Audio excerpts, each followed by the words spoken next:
Irmãos e irmãs, dando prosseguimento ao nosso estudo acerca dos 10 mandamentos, hoje estamos com o 9º mandamento. O tema do nosso estudo é o cristão diante dos 10 mandamentos. Hoje, o subtema, o cristão diante do 9º mandamento.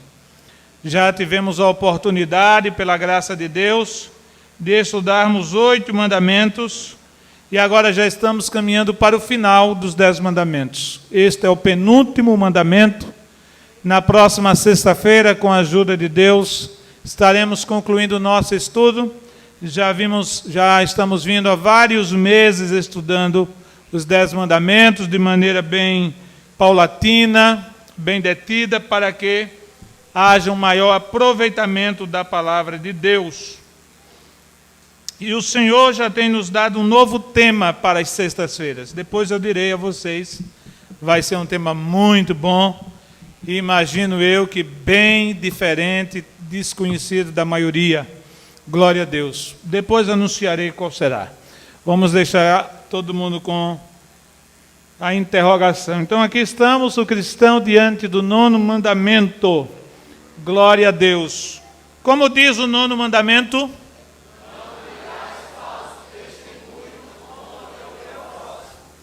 Então, em Êxodo capítulo 20, verso 16, nós temos aí o 9º mandamento, o qual, semelhante aos outros, os anteriores, nós vemos também uma proibição.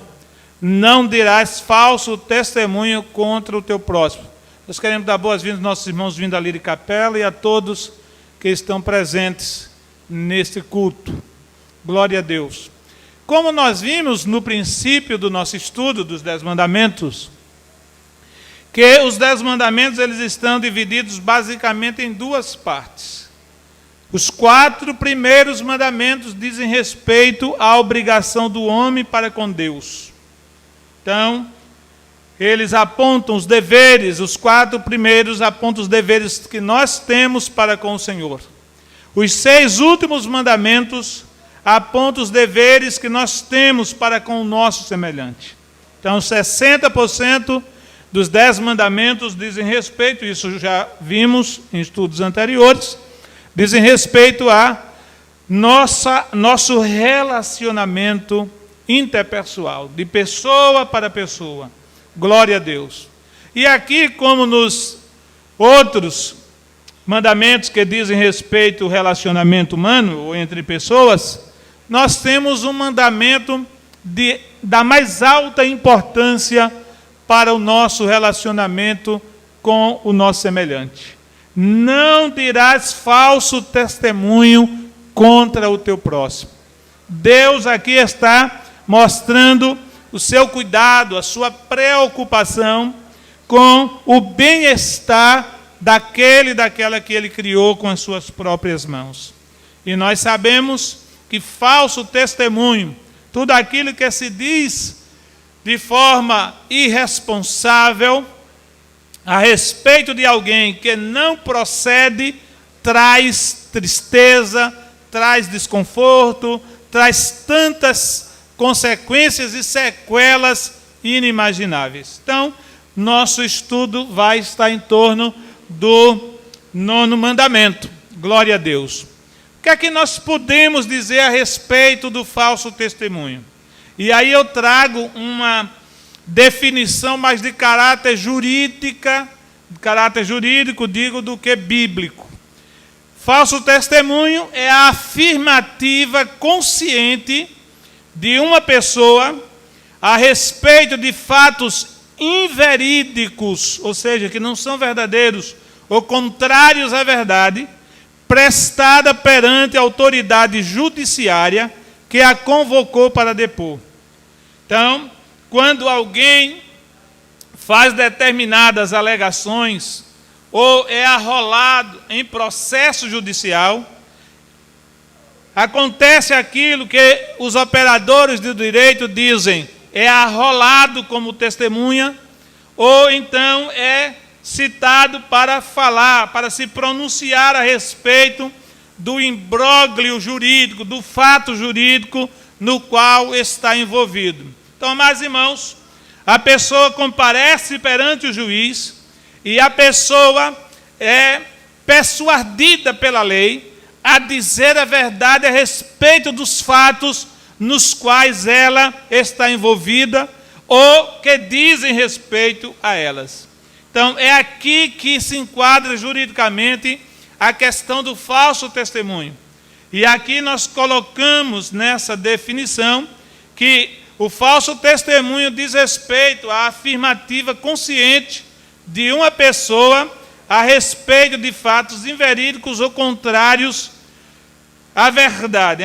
Tudo aquilo que se diz de forma consciente, de forma lúcida, a respeito de fatos, seja para dizer a verdade, para dizer ou se pronunciar de forma contrária à verdade. Glória a Deus.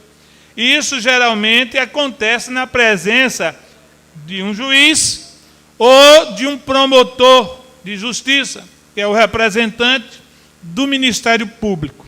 Para que constitua delito, crime, o falso testemunho seja caracterizado como tal, é necessário que a pessoa altere intencionalmente a verdade a fim de ocultá-la. Então, tem pessoas que de forma descarada, até mesmo diante de autoridades competentes, como juiz ou promotor, ou até mesmo um delegado, afirma veementemente um fato como se verdade fosse, sabendo que o tal não é verdadeiro. É uma mentira, é um falso testemunho, mesmo sabendo que incorre em risco que geram punições assim bastante delicadas para aqueles que cometerem falso testemunho diante das autoridades. Vamos prosseguir. Todo o sistema, aí agora nós vamos trazer mais uma definição ou algo ligado à questão da lei ou do sistema judicial hebraico, em relação a esse 9º mandamento, que é o falso testemunho. Então, nós colocamos ali, todo o sistema judicial hebreu era baseado no testemunho. Então, isso foi algo estabelecido pelo próprio Deus. Então, quando havia uma demanda envolvendo uma ou mais pessoas, eram chamados perante os sacerdotes e juízes de Israel todos os envolvidos, todos os implicados. E essas pessoas traziam os fatos na condição, algumas, de testemunha. Então, todo o sistema judicial hebreu era baseado no testemunho. Todas as provas eram colhidas a partir das falas das testemunhas. Uma palavra podia salvar ou condenar à morte alguém. Nós aprendemos no curso de Direito que a testemunha, ou seja, a pessoa que é arrolada em um processo para testemunhar, é algo assim, já é algo suspeito. De forma que os operadores de direito, os juristas, dizem que a testemunha é a prostituta das provas. Ou seja, geralmente não se pode confiar na palavra de uma testemunha que, mesmo afirmando sob penas de incorrer em crime, mesmo afirmando a verdade, certo? Muitas vezes mente para defender a situação de alguém ou para se beneficiar, certo? Mas lá no tempo de Moisés, e a partir de Moisés, todo o sistema judicial do povo hebreu estava em torno do testemunho de pessoas. Isso era uma situação até estabelecida pelo próprio Deus. Mas Deus, que sabe que o ser humano é uma pessoa suscetível a erros, a falhas, está sujeito a mentir, a acrescentar, a omitir fatos, ele estabeleceu uma lei acerca das testemunhas. No capítulo 19 do livro de Deuteronômio, nós temos esta lei. No verso 15 nós temos: uma só testemunha contra ninguém se levantará, por qualquer iniquidade ou por qualquer pecado, seja qual for o pecado que pecasse, pela boca de 2 ou 3 testemunhas se estabelecerá o negócio. Perceba que logo de princípio, nós vemos no verso 15 dessa lei que regulamenta a questão da palavra, da informação vinda das testemunhas, envolvidas em um processo, lá nos dias de era descartada a possibilidade do testemunho de apenas uma pessoa. Uma pessoa só não era ouvida, não era considerado o seu testemunho. Era necessário 2 ou 3 testemunhas, porque a ideia aí era que era impossível 2 ou 3 pessoas se mancomunarem para prejudicar uma outra pessoa. Uma pessoa só, uma só testemunha, pode inventar uma série de fatos inverídicos, mas 2 ou 3 pessoas ou testemunhas já ficava e fica mais difícil. Lá na frente, o apóstolo Paulo, nos dias do Novo Testamento, em se tratando de acusação, por exemplo, contra o presbítero da igreja, ele vai dizer para Timóteo: não aceite acusação contra o presbítero, a não ser que seja por 2 ou 3 testemunhas. Então, esse princípio de testemunhas ficou, a partir de Moisés, estabelecido para o povo de Deus. Então, é muito difícil 2 ou 3 pessoas se mancomunarem, como eu disse, para fazerem um mal a outra, no sentido de testemunharem. Até porque, geralmente, quando existe isso, 3, 2, 4 pessoas se combinarem para prejudicar alguém, geralmente há contradição no relato dos fatos. Há contradição, certo? Então, Deus estabeleceu e ficou assim mantido. No verso 16, deixa eu passar aqui. No verso 16, aqui embaixo, nós temos: quando se levantar testemunha falsa contra alguém, para testificar contra ele acerca da transgressão, então aqueles 2 homens que tiverem a demanda se apresentarão perante o Senhor diante dos sacerdotes e dos juízes que houver naqueles dias. Certo? Então, quando se levantar testemunhas para falarem contra alguém, era necessário que os homens, essas testemunhas, 2 ou 3, se apresentassem diante dos sacerdotes e juízes do povo de Israel para apresentar então a demanda. No verso 18 temos os juízes. Note que não são os sacerdotes ficavam presentes ao processo, ficariam acompanhando, mas com o intuito de serem os representantes de Deus naquela demanda. A presença dos sacerdotes, embora que de forma assim mais presencial do que judicial, queria dizer que Deus estava também presente naquela situação. Deus também estava acompanhando. Isso através das pessoas dos sacerdotes. Mas eram os juízes que julgavam. Então, os juízes bem inquirirão, fariam perguntas. E esquecendo a testemunha falsa, sendo a testemunha falsa, que testificou falsidade contra o seu irmão, far-lhe-eis como cuidou fazer a seu irmão. Ou seja, conforme a acusação da falsa testemunha a alguém, se fosse comprovado que aquela pessoa que estava acusando e que tinha se apresentado como testemunha de um delito, de um fato ligado a alguém que precisava ser punido, se aquela falsa testemunha fosse descoberta, ela deveria ser punida com o mesmo castigo, ou com o castigo com o qual seria punido a sua eventual vítima. Então, era muito séria a questão da punição, ou do falso testemunho nos dias de Israel. Então, se alguém acusasse uma pessoa de crime de homicídio, e ficasse provado que aquilo não era verdade, a pessoa que acusou falsamente alguém seria morta, morreria. Do crime que ela acusasse, ela morreria se acusasse falsamente.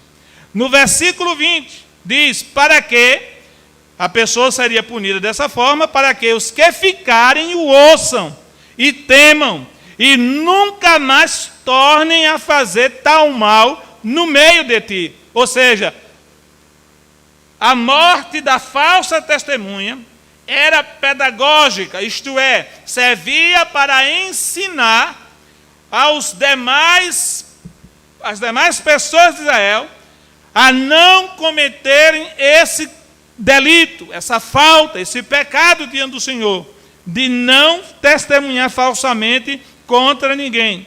Então, no versículo 21, o teu olho não poupará, vida por vida, olho por olho, dente por dente, mão por mão, pé por pé. Então, todos que acusassem falsamente alguém, ou que se apresentasse como uma testemunha e depois fosse descoberta que era falso aquele testemunho, aquela pessoa seria terrivelmente punida. Ao invés da pessoa que foi vítima, que foi alvo do falso testemunho, morrer, ser punido, quem seria punido era a falsa testemunha.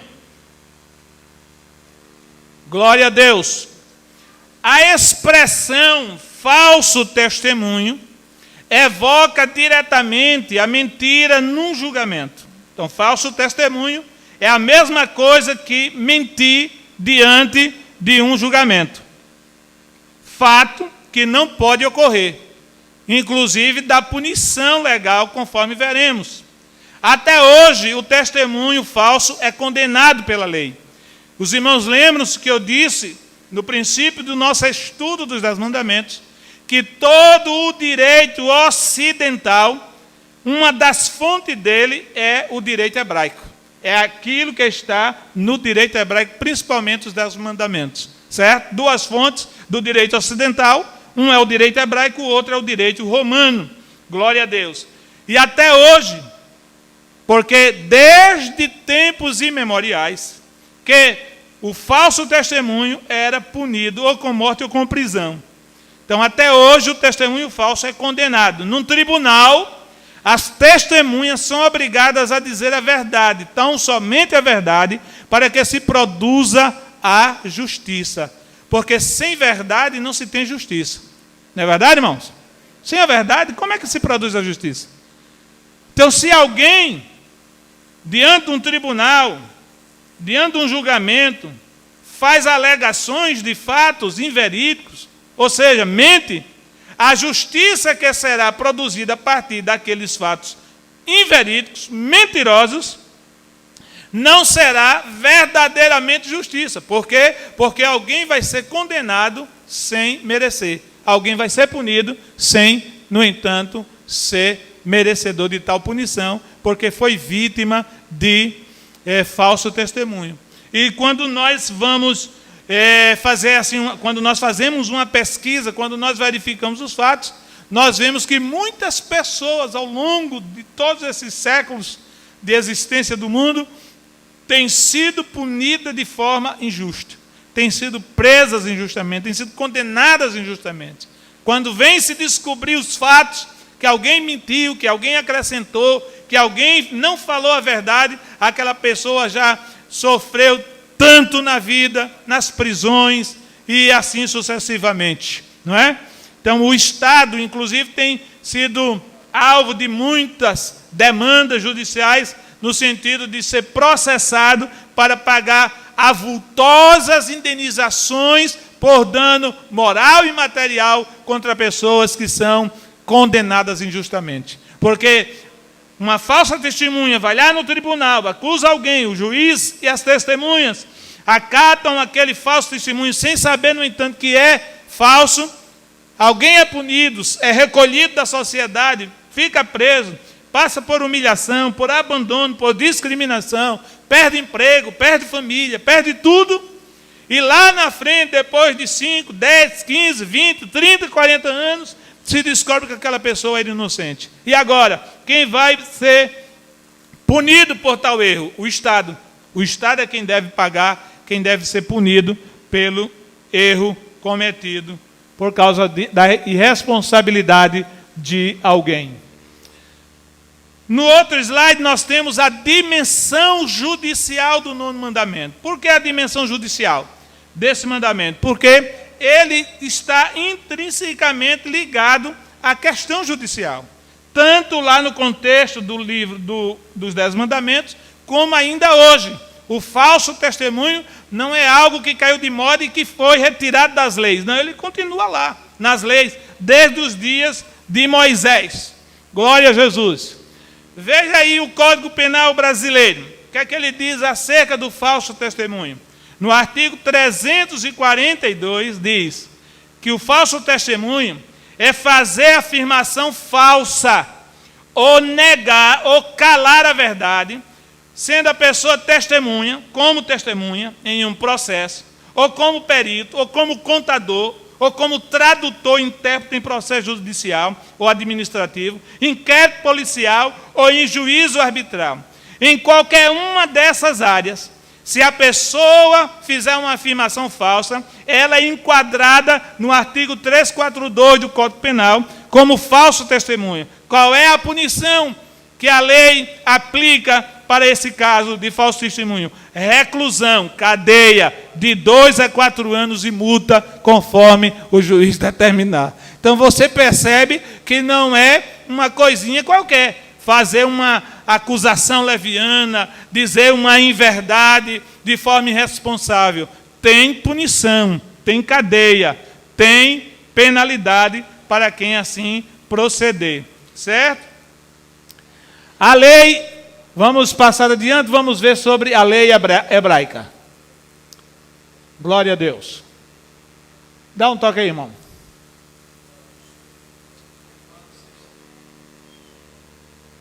O falso testemunho na lei hebraica. Em Êxodo capítulo 23, os irmãos estão aqui vendo, Êxodo 23, alguns versículos desse capítulo 23, falam a respeito do falso testemunho.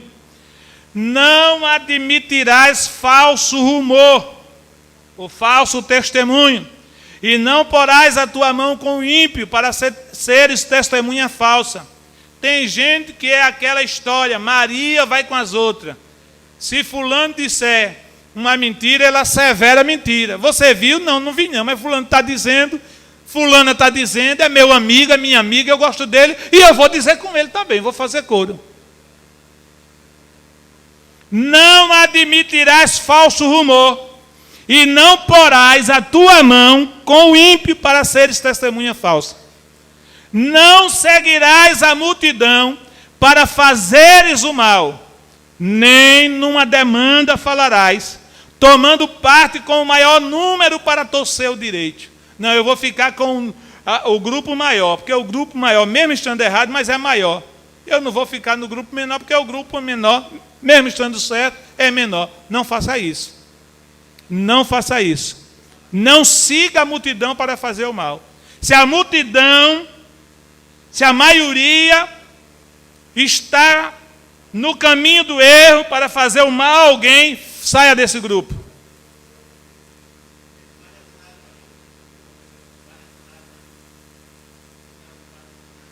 Exatamente. Por exemplo, um abaixo-assinado. O irmão está citando ali, muito bem colocado. Um abaixo-assinado. Vamos fazer aqui um abaixo-assinado para incriminar fulano de tal. Todo mundo já assinou, só falta você. E aí, o que é que você faria? Se você não tiver certeza que o alvo daquele abaixo-assinado era merecedor de tal situação, estava realmente implicado em tal não alegação qualquer, negativa, que o grupo está querendo prejudicar. Você assinaria? Não, a maioria já assinou. Só falta o presbítero de Jeová. Assine, presbítero. Glória a Deus. Só falta o irmão fulano. Olha, só falta você. Só falta você, eu sei. Eu sei que ele está. Só falta você. Você assinaria? Não vá. Não siga a maioria se você não tem conhecimento dos fatos. Até porque você, num caso de um abaixo-assinado, que é um documento, um abaixo-assinado é um documento, certo? Pode ser arrolado num processo, anexado a um processo, e todo mundo que ali assinou pode ser convocado a depor.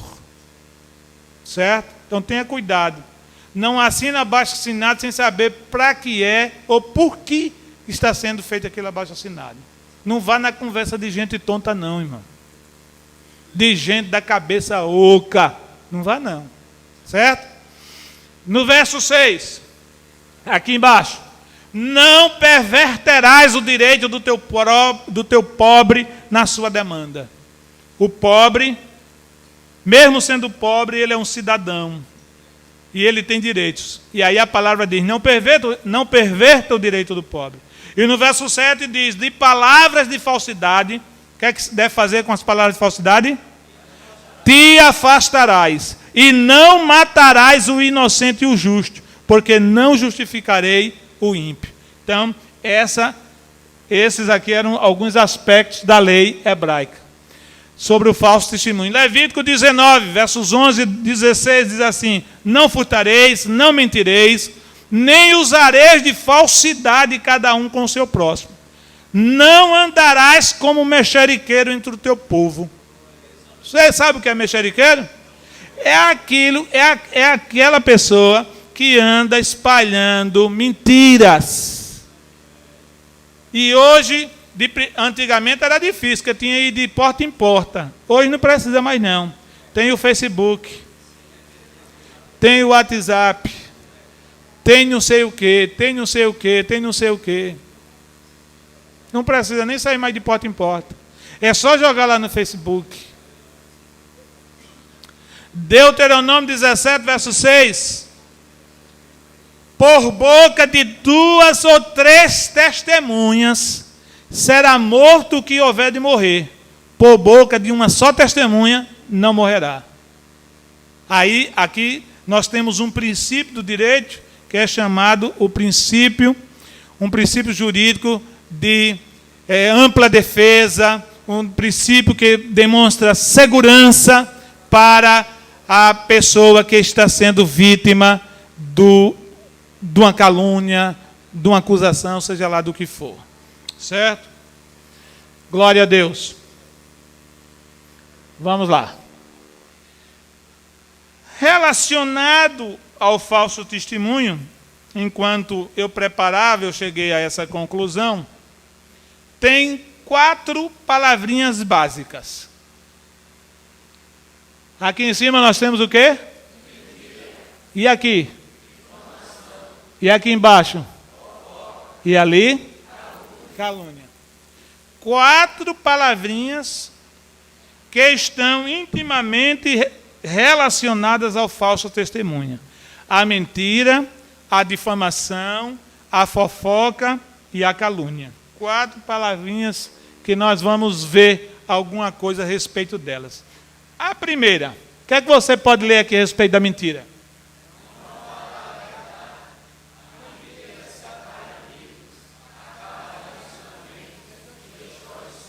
É verdade ou não é isso aí? Não é assim?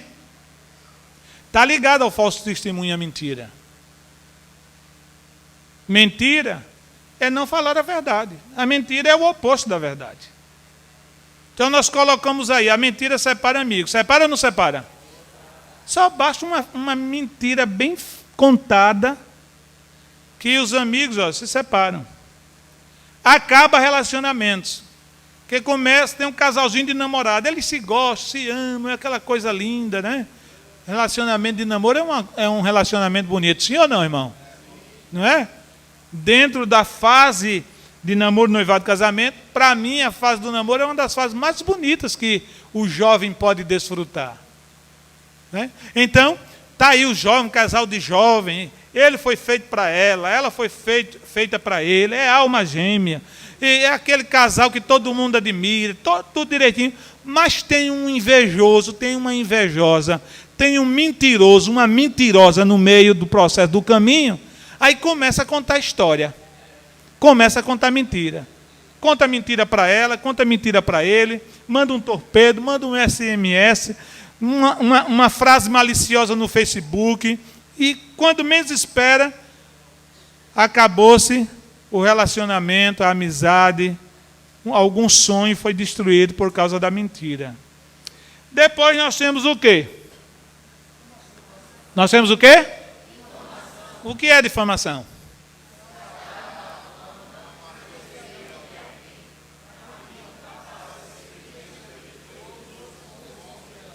Você já foi difamado ou difamada? Não levante sua mão. Mas se você já viveu essa experiência, você sabe o que é ser difamado. Se você nunca foi, você não tem a menor ideia. Difamação é espalhar má fama a respeito de alguém. Eu não gosto de fulano. Eu não gosto de Beltrano. Fulana para mim não presta. Eu não gosto dela. Que é que eu posso fazer para prejudicá-lo? Aí eu já sei, eu vou difamá-la. Eu vou difamá-la. Difama daqui, difama dali, difama daqui, difama dali. E a vítima não sabe de nada, porque a vítima é inocente. Está sendo difamada, mas não sabe de nada. Quando menos espera, alguém tem coragem de dizer assim, fulana, fulano, estão sabendo que você está sabendo o que é que estão dizendo a seu respeito? Não. Vou te dizer, quando a pessoa passa a saber, não é? A pessoa fica arrasada. E a vítima passa a ser vista pelos outros com desconfiança, porque quem não acredita fica com dúvida. É assim ou não é? Não é assim? Fica com dúvida. Mas será que fulano fez isso mesmo? Será que aquela mulher fez isso mesmo? Aquele homem fez assim mesmo? Eu acho que não. Mas pode ter feito. Mas eu acho que não fez não. Aí fica nessa dúvida terrível. E a pessoa passa a ser vista pelos outros com desconfiança. Certo? Está dentro do falso testemunho. Está ligado. Certo? Difamação. Depois aqui nós temos o quê? Fofoca. O que é fofoca?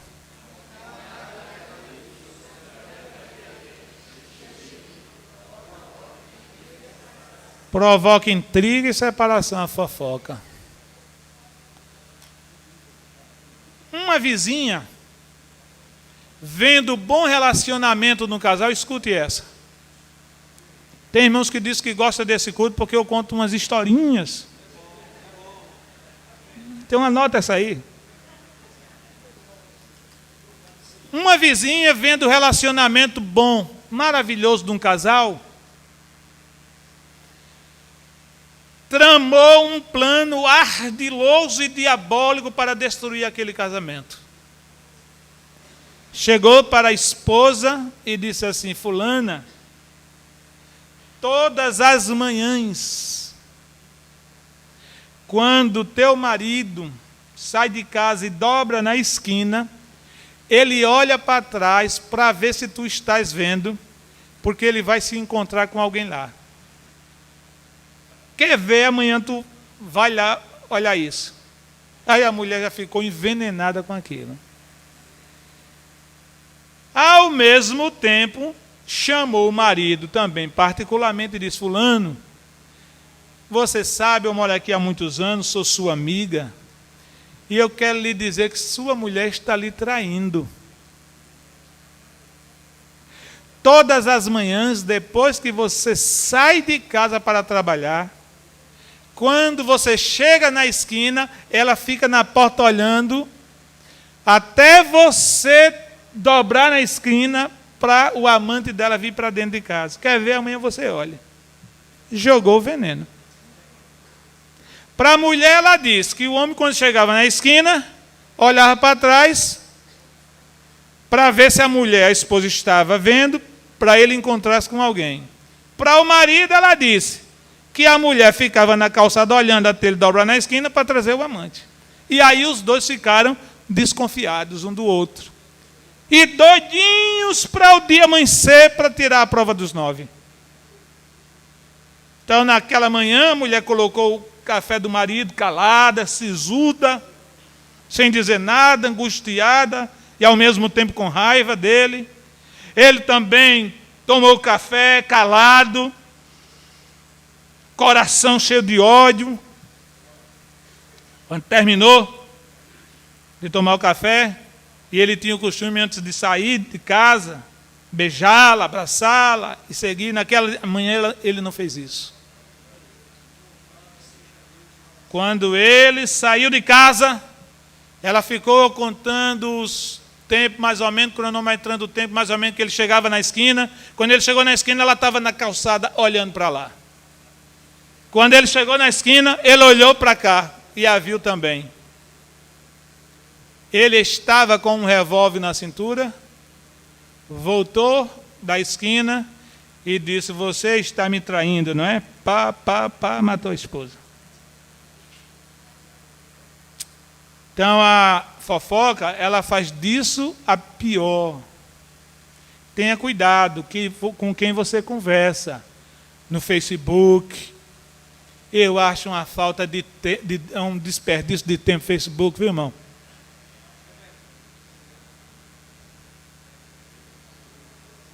Me desculpe quem gosta de Facebook, mas eu vou dizer para você, vá procurar o que fazer, meu irmão.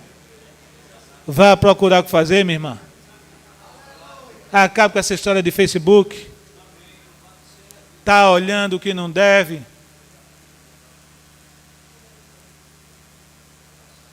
Falando da vida dos outros, postando insinuações, maculando, manchando a imagem dos outros, fofocando. Isso é fofoca virtual. Fofoca virtual. Vá procurar o que fazer. Glória a Deus. Se desse dinheiro, tinha gente que estava milionário, gente aqui, que não larga o Facebook. E como é que o senhor sabe disso? Eu não sei não, eu pressuponho, porque eu não tenho Facebook, graças a Deus eu não tenho. Não tenho. Certo? Vamos lá, e o quarto? Calúnia. O que é calúnia?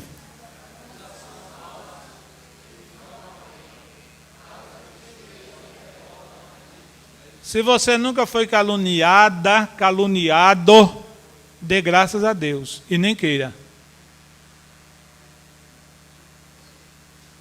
Porque causa tristeza e revolta.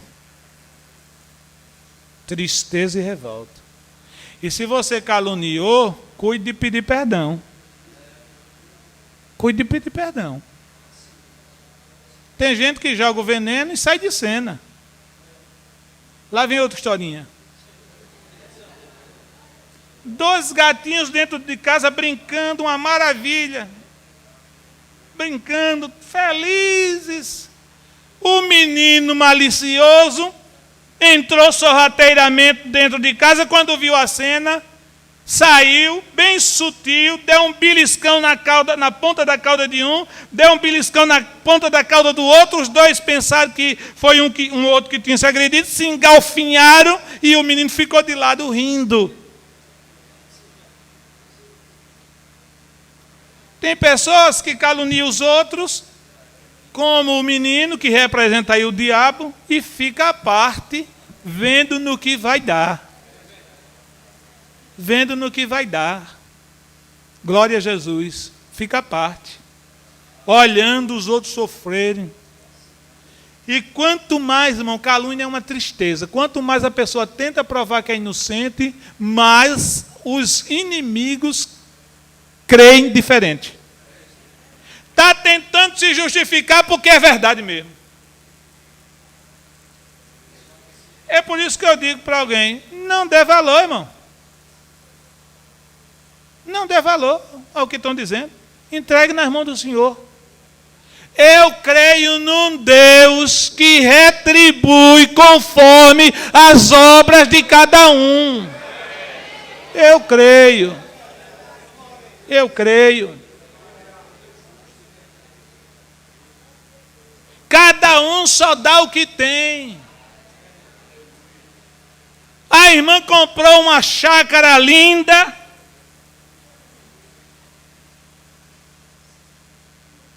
E vizinha, a chácara dela, tinha uma outra mulher. Dessas vizinhas ruins. Que todo mundo que chegava para morar naquela chácara, ela criava um problema.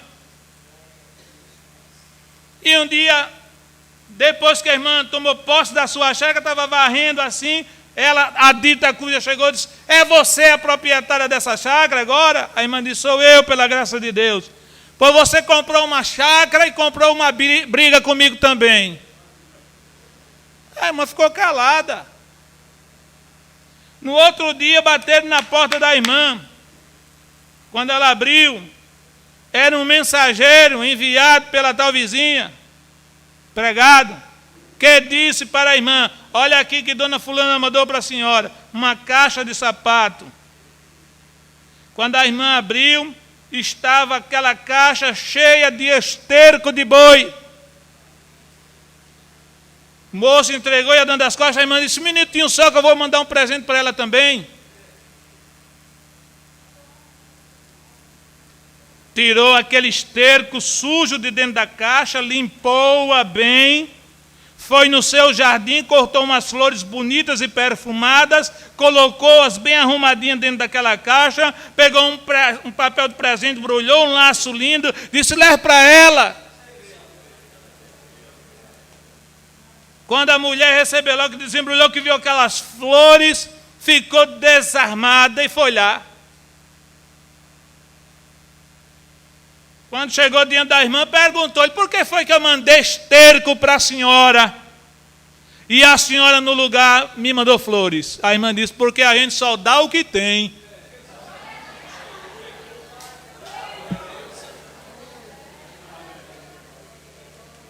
Querida igreja, querido irmão, se você foi ou está sendo caluniado ou caluniada, descanse em Deus. E aguarde a recompensa para o seu caluniador. Tem gente que calunia, como eu disse, e sai de cena. Até sai de lugar, sai de baixo, sai de igreja, vai embora. E deixa o estrago para trás. Mas para onde ele foi, para onde ela foi, onde ele está, onde ela está, você vai saber cada notícia. Aguarde. Faça como eu, tenha paciência. Eu lambo uma rapadura 6 meses, 1 ano, 2 anos, 3 anos, mas chega o resultado depois. Tenha paciência, vai chegar o resultado. Vamos lá, vamos tratar de novo de lei. Calúnia, difamação e injúria. Está tudo dentro do falso testemunho. Tudo dentro. Aqui tem uma foto ilustrativa. Um dedo acusando um moço. E aqui tem um martelo de um juiz. E aqui nós temos o Código Penal. Código Penal brasileiro. Sobre a calúnia. O que diz o Código Penal brasileiro sobre a calúnia? No artigo 138, veja bem: caluniar alguém, imputando-lhe falsamente fato definido como crime. 2 pontos. Pena: detenção de 6 meses a 2 anos e multa. Então, caluniar alguém não fica de graça não para a lei. Cuidado. Quando você for caluniar alguém, pense bem no que você vai dizer.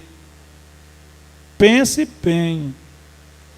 Porque senão depois eu vou lhe visitar lá no Baldomero Cavalcante. E se você foi um caluniador rebelde, eu não vou lhe visitar não. Eu vou achar bom você estar lá. Porque você vai estar preso lá e eu vou lhe disciplinar aqui. Porque a gente não disciplina crente por calúnia, né, irmão?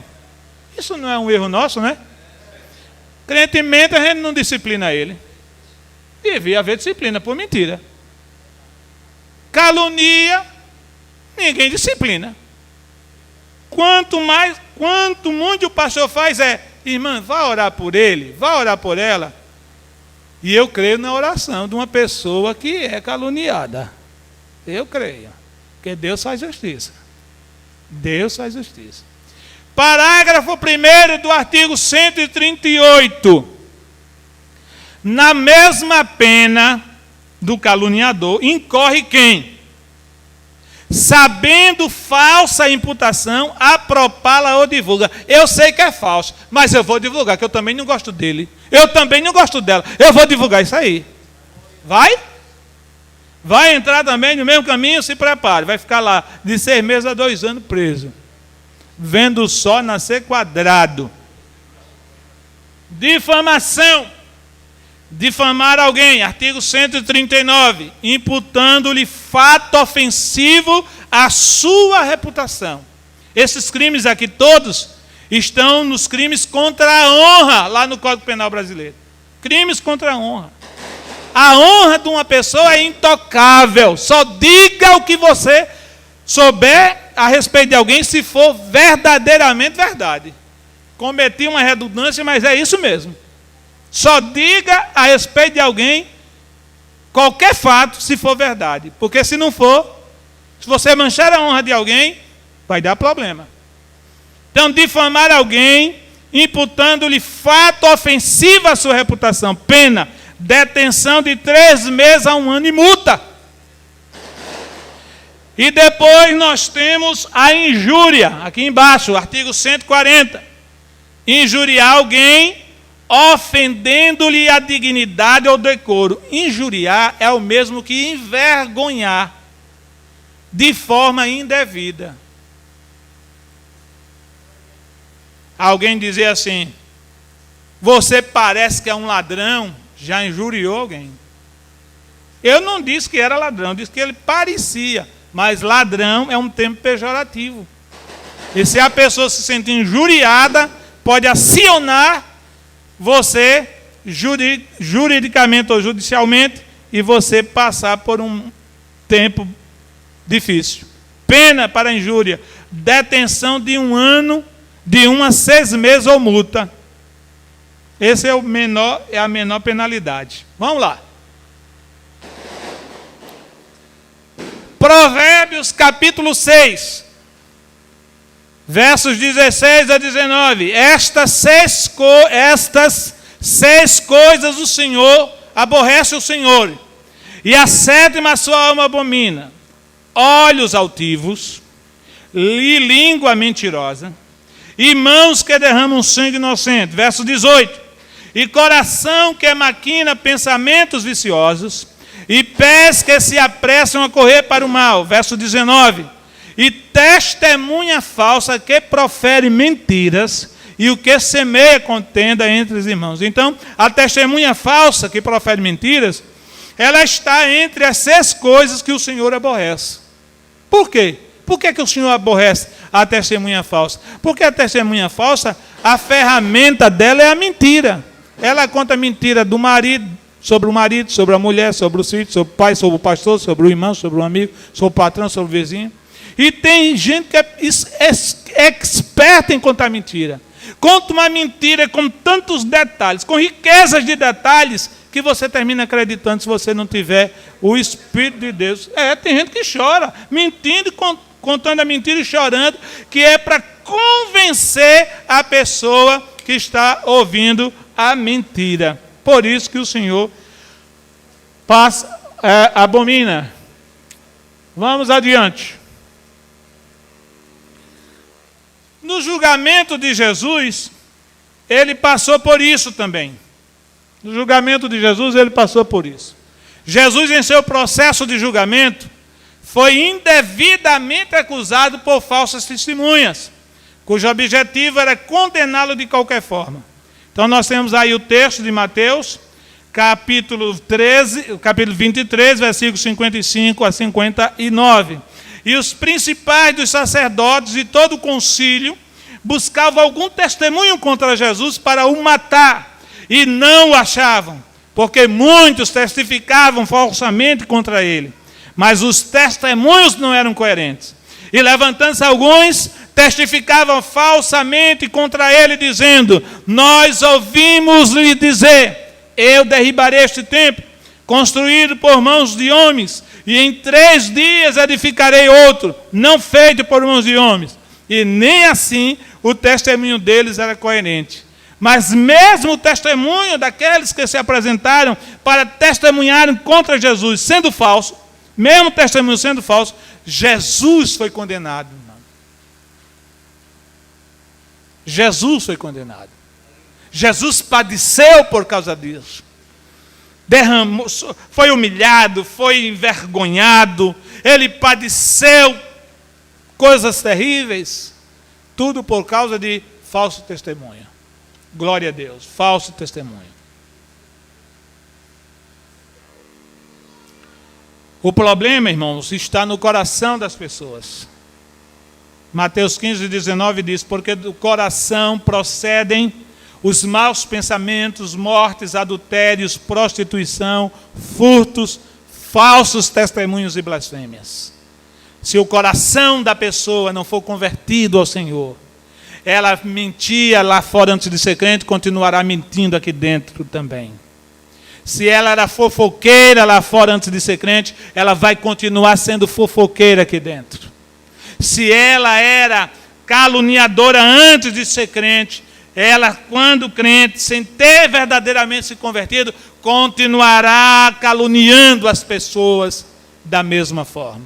Está no coração o problema do falso testemunho, como de todos os problemas e mazelas espirituais e morais do ser humano, está no coração dele. Mas, irmãos, se o coração for transformado, for purificado pelo sangue de Cristo, se o sangue de Jesus passou lá, limpou, e o Espírito Santo passou a ser o principal morador daquele coração, não tem lugar mais não para calúnia. Não tem lugar mais para fofoca, para mentira, para disse-me disse, para mexerico, de forma alguma. O coração da pessoa que nasceu de novo, verdadeiramente é transformado. Você pode dizer amém? Finalizando, eu trago o Salmo 139, versos 23 e 24, que é uma oração de Davi. Sonda-me, ó Deus, e conhece o quê? Diga, o meu coração. Prova-me e conhece os meus pensamentos, e vê se há em mim algum caminho mau, e guia-me pelo caminho eterno. Amém, irmãos? Faça essa oração.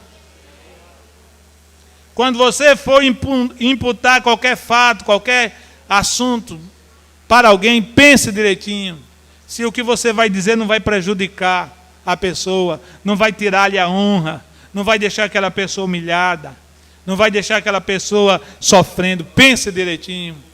Pense direitinho. E faça esta oração. Senhor, me sonde, veja se em meu coração, se em meus pensamentos há algum caminho mau, me converta e eu serei uma bênção para ti. Amém, irmãos? Se ponha de pé em nome do Senhor Jesus. Pastor, eu já caluniei alguém. Procure esse alguém e peça perdão. O estrago já está feito. O estrago já está feito. Mas pelo menos sua alma vai para o céu. E se você não pedir perdão, sua alma não vai para o céu. Ou você pensa que vai? Não vai não. Não vai. É o senhor que não quer que vá, pastor? Não, não sou eu não. A chave do céu, da porta do céu não está na minha mão não. Nem na mão do Papa. A chave da porta do céu está na mão de Deus. Amém, irmão? E se você caluniou alguém, se você fez mal a alguém, antes mesmo até de você ser crente, olha aí a coisa. E agora você é crente, você precisa dar esse testemunho para a pessoa. Eu vim aqui lhe pedir perdão, porque eu inventei aquilo tudo. Porque senão você vai padecer severamente nas mãos do Senhor. E se você caluniou como crente, pronto, você está frito. Você está frito. Há muitos anos atrás, na cidade de Novo Lino. Quem conhece Novo Lino aqui? O pastor local, isso há mais de 40 anos atrás.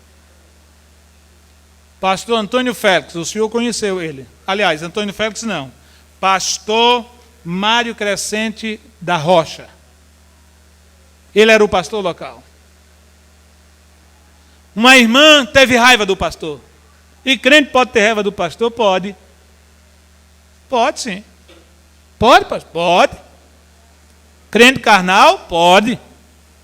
Crente rebelde? Pode. Crente desobediente? Pode.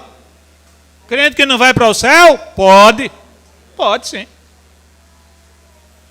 Então a irmã teve raiva do pastor Mário Crescente.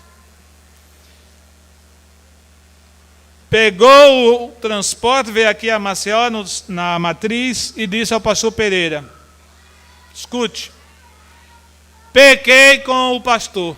Ela disse que pecou com o pastor. Ela. É fácil? Uma pessoa se auto-incriminar para condenar alguém? Pastor presidente mandou chamar o obreiro. Homem de Deus. O obreiro disse, ao ser interpelado, confrontado, disse: não pequei com essa irmã, ela é uma rebelde, desobediente, e ela está com raiva de mim. Pecou sim, pecou e não pecou, pecou e não pecou. Irmão Pereira não acreditou na mulher porque conhecia o pastor, era um homem de Deus. Ela foi embora, voltou para Novo Lino, revoltada e tal. O pastor ficou lá, sofreu. Alguns não creram, outros creram. E o pastor ficou lá pagando o preço. Depois, meses depois, o pastor presidente transferiu ele para outra cidade, inclusive uma cidade melhor.